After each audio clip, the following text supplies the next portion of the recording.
વાવ-થરાદ જિલ્લાની આંગણવાડી કાર્યકર્તા અને તેડાગર બહેનો પોતાની પડતર માંગણીઓને લઈને આક્રોશ સાથે રસ્તા ઉપર ઉતરી આવી છે અને ઉગ્ર આંદોલનની ચીમકી આપી છે। નવા બનેલા વાવ-થરાદ જિલ્લાના થરાદ સ્થિત આનંદનગર કોલોની ખાતે મોટી સંખ્યામાં આંગણવાડી કાર્યકર્તાઓ અને તેડાગર બહેનોની એક વિશાળ બેઠક યોજાઈ હતી। આ બેઠકમાં વાવ અને થરાદ તાલુકામાંથી મોટી સંખ્યામાં મહિલાઓ એકઠી થઈ હતી અને સરકાર દ્વારા કરવામાં આવતા અન્યાય સામે ભારે રોષ વ્યક્ત કર્યો હતો। લાંબા સમયથી પડતર રહેલી માંગણીઓ અંગે વારંવાર રજૂઆતો કરવા છતાં તંત્ર કે સરકાર દ્વારા કોઈ સકારાત્મક ઉકેલ ન લાવવામાં આવતા બહેનોમાં ભારે અસંતોષ વ્યાપેલો છે।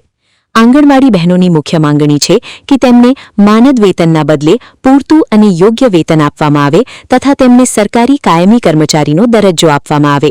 આ ઉપરાંત આરોગ્ય અને અન્ય સરકારી કામગીરીનો વધારાનો બોજ તેમજ ઓનલાઈન કામગીરીમાં પડતી ટેકનિકલ સમસ્યાઓને કારણે બહેનો ભારે હાલાકી ભોગવી રહી છે। આ ઓનલાઈન કામગીરી અને વધારાના કામકાજમાંથી મુક્તિ આપી યોગ્ય નિર્ણય લેવાની પણ માંગ કરાઈ છે। બહેનોએ સ્પષ્ટ શબ્દોમાં જણાવ્યું હતું કે જો તેમની વાજબી અને ન્યાયી માંગણીઓ વહેલી તકે પૂરી કરવામાં નહીં આવે તો આગામી દિવસોમાં કામગીરીથી અળગા રહીને રાજ્યવ્યાપી વિરોધ પ્રદર્શન કરવામાં આવશે। તો મેન એ છે કે માનદ વેતન બિલકુલ ન જીવું છે એ અમારી બહેનોને સરકારી કર્મચારીના લાયક છે ને સરકારી કર્મચારી ગણો। જે સરકારી કર્મચારીનું કામ નથી એના કરતાં 3 ગણું કામ અમારી આંગણવાડી વર્કરો કરે છે। તો અમારું માનદ વેતન દૂર કરી સરકારી કર્મચારી જાહેર કરો અને હાઈકોર્ટના હુકમનું નહીં તો પાલન કરો। જે સુપ્રીમ કોર્ટમાં કેસ મૂક્યો છે એ વાપસ લો અને અમારી આંગણવાડી બહેનોને ન્યાય આપો।